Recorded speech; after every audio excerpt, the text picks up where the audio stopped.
He's back one more time. We're very glad and very happy to have with us once again this Sunday, all the way from Little Rock, Arkansas.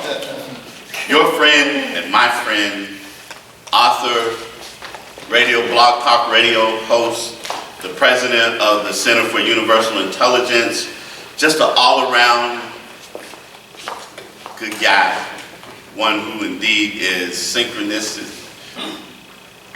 How do you say this? Synchronicity and spirituality. And spirituality. Who walks, talks, and breathes and lives that, and I'm very glad again. Right. Help me welcome Reverend Robert J.B. McMillan.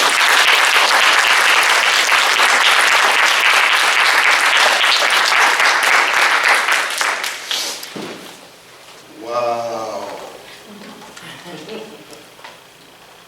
Take 5. Someone by the name of Dave Brubeck originally did that piece. And today, of course, we had Dave Brubeck and George Benson right here doing it all over again with Philip and with Chris. That was a special request. I had asked that that be done. Aren't you glad that I did? Yes.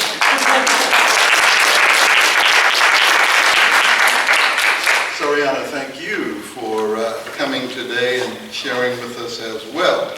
This has been an awesome day. And you know what? They have fun like this all the time. You know, I'm elsewhere and I want to come back and just be a part of this. But we want to move forward because we have a lot that we want to share with you. And if you weren't here last week, then please go up online and check out Living as If Part 1. Because today we're going to be talking about Part 2. And unless you have that as a point of reference, you may not exactly understand what it is that I am talking completely about. You're going to get the gist of it, I promise you that. But if you go back and get both parts, then you know you'll have the whole story. So good morning again. It's good to be back with you. It's good to see you, and wonderfully good to be seen, right? Because as we all know, that there are a lot of us here, and we see each other, but there are a whole bunch of folks here that y'all don't see. Some of you do, all right? That has not been part of my gift for this particular incarnation, so I don't, but I know they're here because they're always telling me about it. So you know what? When you said so-and-so and so-and-so, you must have been out of your ever-loving mind. I said, okay, I won't say that anymore. And they say, okay, that's fine. But when you said that, then you were right on. Today we are discussing Part 2 of a series that we started last week entitled Living as If. God's time for my demonstration is when? Right now. This present moment is the only moment that is. So this is the moment that is. And how many people here have already experienced a demonstration since last week? How many? Absolutely. Absolutely. And so many others of you have experienced one as well. You're just kind of waiting to catch up and know it. And believe me, it's on its way. So sooner than later, you will recognize that as well. Let me begin by sharing a little story with you. Many people here had heard me share this before, and they asked that I share it again. And it's about a parrot, a beautiful, beautiful, beautiful bird. And you know, parrots talk. They can tell us things. They can say stuff to us. And this lady had gone into the shop this particular day, and she walked to the back of the shop, and as she walked to the back of the shop, looking at the various animals that were there, her eye was struck by the beauty of this parrot. And she walked up to the cage, and she peered in, and the beautiful bird peered out, and she rose on her tiptoes, and the beautiful bird perched forward. And she said, wow, you are the most beautiful bird that I've ever seen in my life. And the bird looked out and she looked in. And the bird responded to her energy. And she said, but I just want to know, can you talk? Are you able to speak? And the bird looked out and she looked in, and the bird said, "You are the ugliest woman I have ever seen." And she couldn't believe it. She could not believe that this bird had the nerve to say something like that to her. And so she walked away from the cage and she ran out in the other area. But then she thought about it and she said, "That bird must have been looking at somebody behind it. So let me go back in there and see what happens this time." So she went back in and she walked over and she looked in. The bird peered out. She rose a little bit on her tiptoes and the bird perched forward. And the bird said, "I said, you are the ugliest woman I've ever seen." And she ran to the shopkeeper and she said, "Sir, you know I come in here a lot. I spend a lot of money with you. And let me tell you, that bird just said some things that I have not ever heard in my life. And if I ever hear it again, then I promise you that I will not shop here anymore. And not only that, I'm going to tell all of my friends. And they too, sir, will no longer shop with you. So it's up to you. I'm going to come back next week and see what that bird has to say. So it's up to you." And she rushed out of the shop. Well, the shop owner went back to the bird and said, "Listen, you know how important it is for us to have customers coming back. And that lady spends a lot of money with us. So please, please don't ever say anything like that to her again. She's coming back next week. So I want for you to promise that you'll be on your best behavior." You know how your children do with you sometimes. The bird just kind of says, And so the shopkeeper said, "Well, I'm going to accept that as being I'm going to go along with it." So, okay, no problem. So sure enough, next week the lady came back. She walked into the shop and she immediately made a beeline for that bird's cage. And she peered up on her tiptoes and she looked in. The bird looked out. And she croaked her head a little bit. The bird croaked its back. And then she looked in and she waited. And she waited. And she waited. And the bird said nothing. And finally, the last time, she looked out. And the bird was about to say something. And then it thought about what the owner had said to her. And the bird looked at her and he said, "You know." Okay. So, I want for you to keep that in mind. John just mentioned and asked me about serendipity, synchronicity, and spirituality. What does that mean? That means that there are no accidents in life and that everything that is happening for a reason, right? But then Spirit leaves it up, God, universal, impersonal principle, however it is that you want to call this force that is within us, that has created us and that is waiting for us to acknowledge that. It then waits for us to see that everything is working together for the good for those who know and love and serve the good for all man, womankind. Did you get that? Okay, I want for you to circle with me. Stay with me on this. So serendipity, synchronicity, and spirituality means that everything is working together for good. Now, here's the thing though. So often we don't pick up on it. We don't recognize or realize that that is what is going on in our lives. But it is always happening, and especially happening for those within our circle of influence. What's our circle of influence? That's the people that are closest to us, right? But yet it also comes to us from anybody. Spirit, universal, and personal principle can bless you through anybody. How many people here have received blessings and then acknowledge those as blessings, and it came from somebody that you never even thought in the world that it would come from? How many people have received blessings from people and you didn't even know who they were or why they were doing something like that, and still they did that and then moved on, didn't want to acknowledge, or an acknowledgement from you, didn't want for you to share anything with them, said, "Look, have a great day." Have you been there? Anybody here with me ever done that? If not, just keep living. So last week we said that our topic comes from the Science of Mind magazine, June 17th, specifically 2015, Living as If. And that in that magazine, Richard Bach says, you must begin by knowing you've already arrived. Did you hear that? you must begin by knowing that you've already arrived. Whatever it is that you want, think about one or two things right now that you want, that you are already sharing with Spirit and whomever else will listen, that you want these things. Think about that. Okay, and now what Mr. Bach is saying is that those things can be yours. They can be yours if you claim them right now. If you say, this is mine. Last week, I said to Philip, you know, I'd love it if you and Chris could take 5 for me next week. And he said, well, we'll see. I said, great.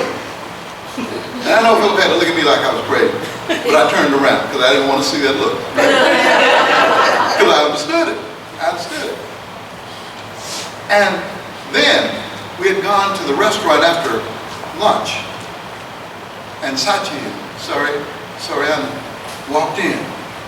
And I was trying to remember the name of the place, Cedric, where you had photographed my first book review with James Renford Powell, and I couldn't remember the name of it. And I was saying to Powell, well, you know what? If Sachi was just here, then she would know and she would remember, because Sachi remembers everything. So she could tell us the name of that restaurant.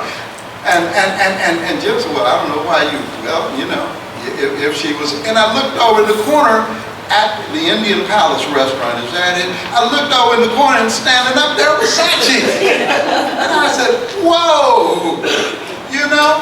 So we waved at them to come over, because at first it was just Karis and I sitting there. We had our own little space. We were happy and stuff, you know. We were okay. We were all right. You ever been all right just to be by yourself? Yeah, be that way. But then you know what? With real friends, it makes it even better. So then Sachi came over, and Sariana came over, and Jim Powell was there. And then the Steels walked in, the ministers that are now ministering over at the Unity Church over in the other place, and we said hello to them. We were just having a grand old time. You know, new thought, metaphysical folk in this space and place, right? That brings people together. The energy draws all of us together, and we were having this good time. And then we all together started talking about music, and I said, well, you know, I'm going to be back there next week, and so, you know, Soriana, if you can come, let me check with Phil and see if that's cool, and if that's all right, then that would be great. Let me check with John, make certain that it's okay, you know, that everything's all right. Just that, of course, the more the merrier. What the hell, right? It's only church. It's only church, so come on down, right? And today, here we are together. What did Richard Bach say? Again, you must begin by knowing you have what? Already arrived.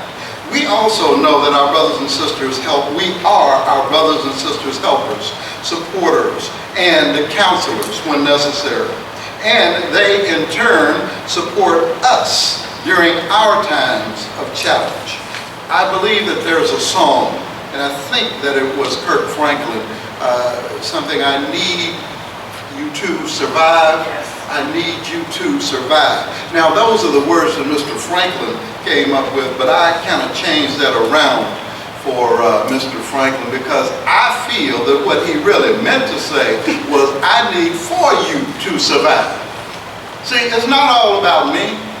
And you know what? It's really not even all about you, but it's about us, the collective pronoun us. And when we survive, then we can pull each other up by our own bootstrap, and we can help, not just for one, but for everybody. So I need not for you to survive, but I need for all of us collectively to survive. The words in that same song say, stand with me, metaphysically meaning, I got your back. I'm here with you. You know, we're doing this thing together. And then it says, agree with me. Now, first of all, you should be smart enough to agree with me, right? Because you know I'm right. I know I'm right. And so if I know I'm right, you should know I'm right too. Everybody knows I'm right except Karis. If you all see her, would you tell her I'm right, please? That would help me out a lot. Agree with me, it says. Why? Because I've been there. I've been there right where you are right now, in the valley of the shadows and seeming impending death without an obvious way out. Anybody ever been there beside me? Of course you have. Of course all of us have. Of course all of us have. All right, I've been there. I've turned left and then I turned right. I looked up and I looked down, and every door was not only closed, but at times it was bolted shut by people that I thought were my friends, my partners, who had my back, but who had agendas of their own, and those agendas did not include me. Are you with me on this? Now understand that that's okay, because there's something called karma. There's a law of reciprocity. That means that whatever it is that you do is coming back. Good, coming back to you. Bad, coming back to you with force, with power. Okay? Those children that you have that are cutting up, acting up, yep, came back to you. My grandmother said to me, that's who raised me, my granny said to me, she said, baby, you know what, you just keep on doing what you're doing. That's all right. Just keep on giving me help, because one day you're going to grow up and you're going to have children. And when you do, they're going to be just like you. They say that to you all. They're going to be just like you. And you know what? It happened. So, God, though, is saying this. God is saying, enough already. You have sat on the pity pot long enough, and the pity pot is now pitiful. So now is the time. Now is your time. Your harvest is what? Your harvest is ready. You have paid your dues, and the welcome mat has been laid out. A feast and a banquet in your honor has been prepared. Your heavenly Father, Mother, God has crafted a beautiful robe and a diamond ring for your finger, and the table has been spread just for you. But why? Why is that? Well, because you've gone through the fire, and no one can ever take that away from us, which has been earned by challenge, by struggle and strife. And now you can tell people, I know how you feel. Ever had anybody to tell you that? And you looked at them, you go, right. You have no idea how I feel, and I hope that you never do, because it's rough.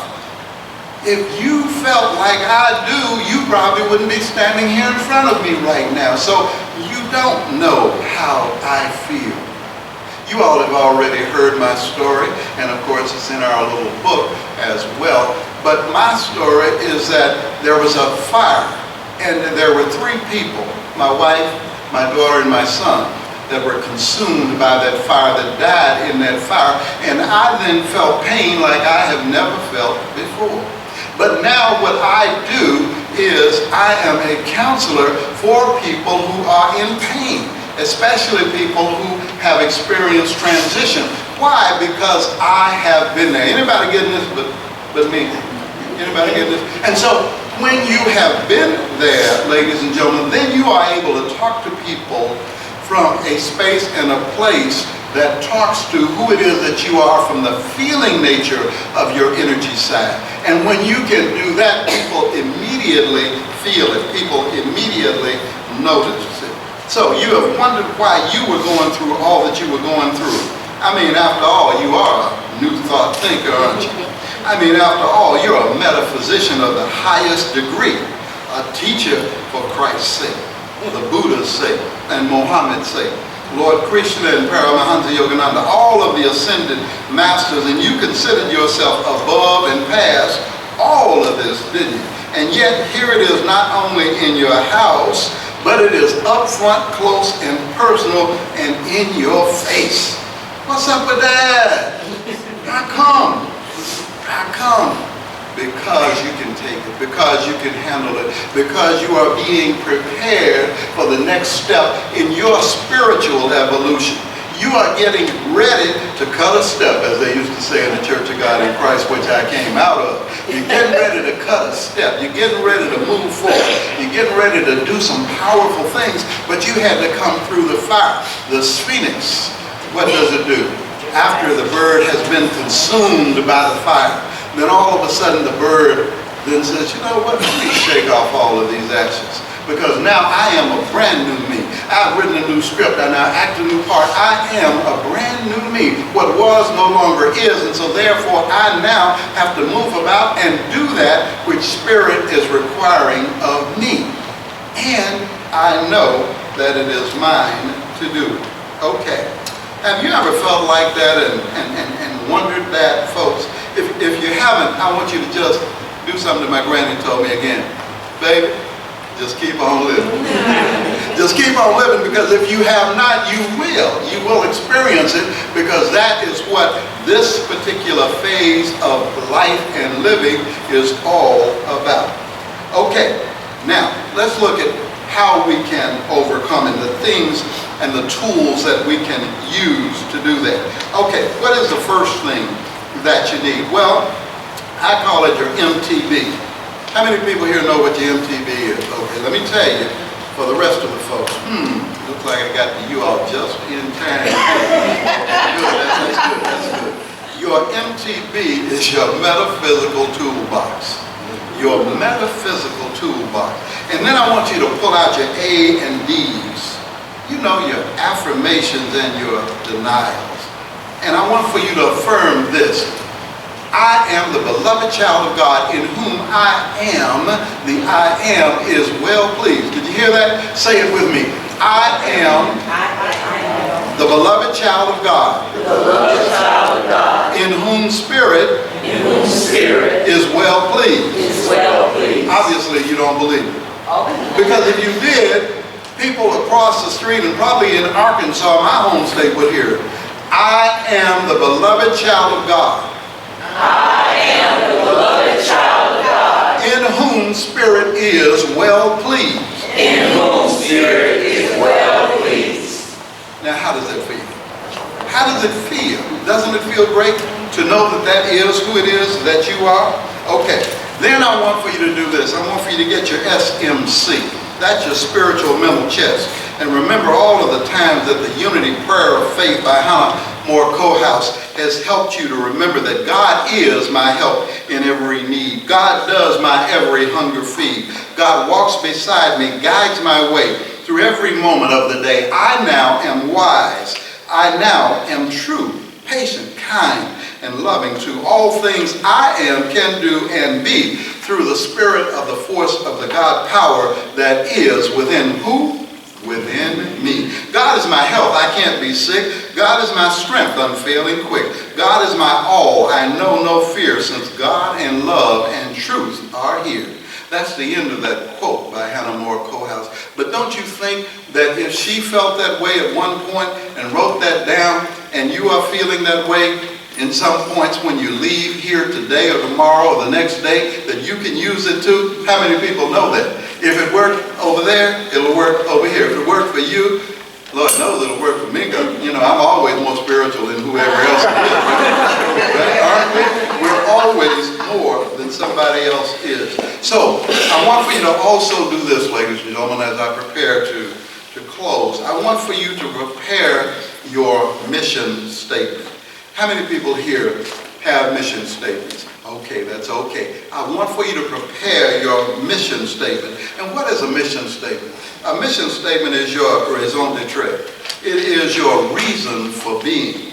During challenging times, we call upon our mission statements to help us to overcome, make sense of the senseless, help others to know who it is that they are, and help us to be all that Spirit created us to be. So, your mission statements. My mission statement says I travel the world teaching metaphysics and new thought and empowering people by word and example to stir up the gift that is within them. I serve as a connector and a bridge to connect like-minded people to do great things. I help people of all races, creeds, and philosophies to appreciate, value, and focus upon their similarities instead of their differences. I make the world a better place by making my world, inner and outer, a better place. And then I use the words from Paramahansa Yogananda, where he says this. He says, and whatever it is that I need, Spirit, universal and personal principle, will provide. Isn't that awesome? Whatever I need, whenever it is that I need it, Spirit will provide. So, Open Heart, you've been given the blueprint for life and living, and every week, John, Emma, and the Open Heart family remind you of who you are and that the God force is within you. Where? Within you, showing forth in wonderful ways in Memphis, Tennessee, and all around the world. And having done that, and now knowing that, you also know that you are prepared. You have the tools, the metaphysical tools. And I would like to remind you that if you ever forget, though, then you can just look in, and then look out, and then look up, and look down, and you'll know.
I invite you to take a breath,